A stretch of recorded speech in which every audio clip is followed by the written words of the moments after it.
Hello' Hari আপোনালোকে চাই আছে ইটো সিটো বহুতো 7 আৰু মই আপোনালোকৰ বন্ধু দেৱজিৎ ভৰালী।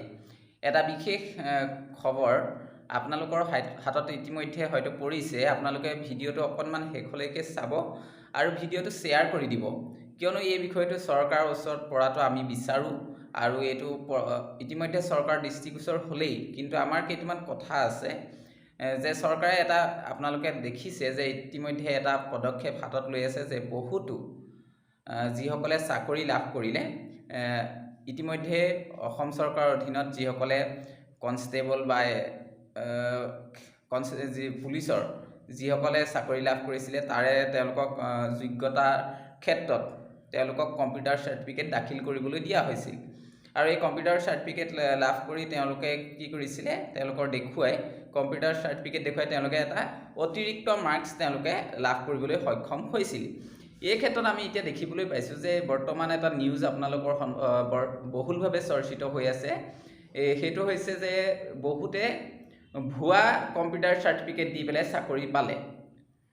এতিয়া তদন্তৰ যেতিয়া আৰম্ভ হ'ল, তদন্তত বহুকেইজন ইতিমধ্যে 58জনমান তেওঁলোকে তদন্ত কৰি ওলাইছে, তাৰে 10জনমান তেওঁলোকে ইতিমধ্যে কৰায়ত্ব কৰিছে আৰু 10জনমানক কৰিব বুলি তেওঁলোকে ইতিমধ্যে বাতৰিত প্ৰকাশ পাইছে।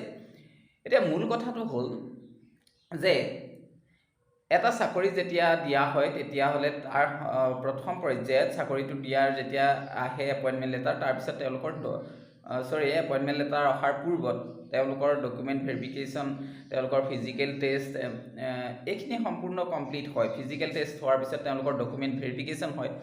এতিয়া ডকুমেণ্ট ভেৰিফিকেশ্যন হোৱাৰ পাছতো সুৰুঙা কেনেকৈ চাকৰি লাভ কৰিলে।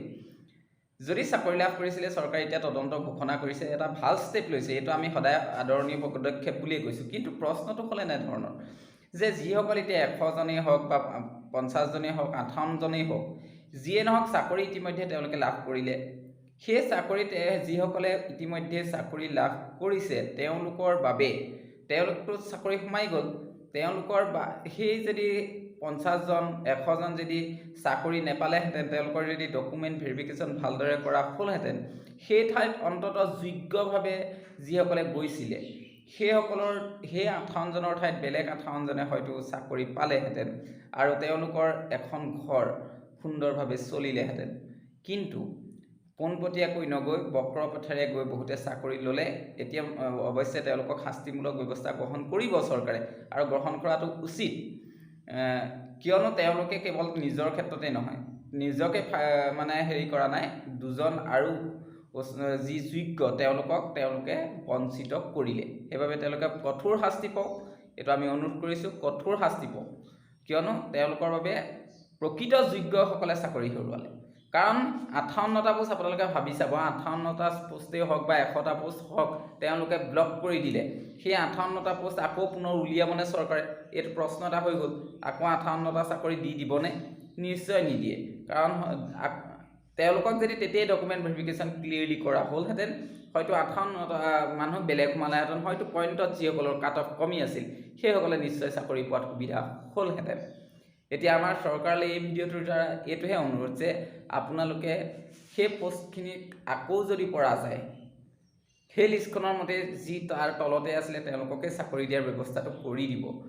কাৰণ সেইসকলে বৰ কষ্ট কৰি তেওঁলোকে চাকৰিৰ কাৰণে নিজকে প্ৰস্তুতি চলাইছিল। কাৰোবাৰ হয়তো বয়সেই নাইকিয়া হৈছিলে, কিন্তু তেওঁলোকে জৰিছিলে, কোনোবা পইণ্ট ৱাইনত কমি গ'ল, তেওঁ যিমান বয়স নাছিলেই। এইবাৰতো আকৌ আপোনালোকে চাকৰি উলিয়ালে তেওঁৰ বয়স নাথাকিবগৈ।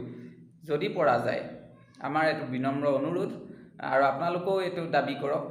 বাকী চৰকাৰৰ পদক্ষেপটো ভাল হৈছে যে তেওঁলোকে শাস্তি দিছে, তেওঁলোকে উলিয়াইছে যিসকলে চাকৰিৰ ভুৱা চাৰ্টিফিকেট দিছে, সেইটো খুব আদৰণীয় পদক্ষেপ।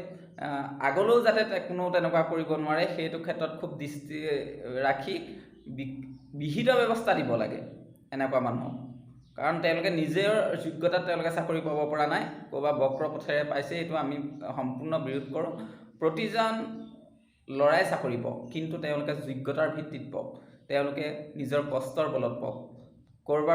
কাৰোবাৰ কোনোবাই কষ্ট কৰিব দিনে ৰাতি আৰু কোনোবাই বক্ৰ পথেৰে গৈ কিবা চাৰ্টিফিকেট উলিয়াব, তাৰপিছত তেওঁ চাকৰি লাভ কৰিব, এনে কথা কেতিয়াও হোৱাটো আমি নিবিচাৰোঁ আৰু বিচাৰিবই নালাগে। চৰকাৰখনে যেতিয়া দুৰ্নীতিমুক্তভাৱে চাকৰি দিছে সেইটো শলাগ লৈছে সকলোৱে। এনে দুই এক সুৰুঙা থকাটো খুব বেয়া কথা। সেইকাৰণে ডকুমেণ্ট ভেৰিফিকেশ্যন কৰোঁতে চৰকাৰে প্ৰতিটো বিষয়ে পুংখানুপুংখকভাৱে বিশ্লেষণ কৰাত প্ৰয়োজনীয়তা আছে। আৰু আমি এই চেনেলৰ তৰফৰ পৰা চৰকাৰলৈ অনুৰোধ জনাইছোঁ যে পৰা যায় যদি সেইসকলক আকৌ যিসকল তাৰপিছত ৰৈ গৈছিল তেওঁলোকক শাস্তিমূলক ব্যৱস্থা দিয়ক, যিসকলে বক্ৰপথে চাকৰি ল'বলৈ চেষ্টা কৰিছিল, আৰু যিসকলে পোৱা নাছিল তেওঁলোকক দি দিয়ক। হয়তো এইটো আমি অনুৰোধহে কৰিব পাৰোঁ, এইটো চৰকাৰৰ সম্পূৰ্ণ ডিচিশ্যন, কিন্তু আমাৰ ফালৰ পৰা এইটো অনুৰোধ কৰা হৈছে। বাকী আপোনালোকে ভিডিঅ'টো শ্বেয়াৰ কৰি দিব এনেকুৱা ধৰণৰ বা বাতৰি খবৰ পাই থাকিবৰ বাবে। চাই থাকিব ইটো সিটো বহুতো 711।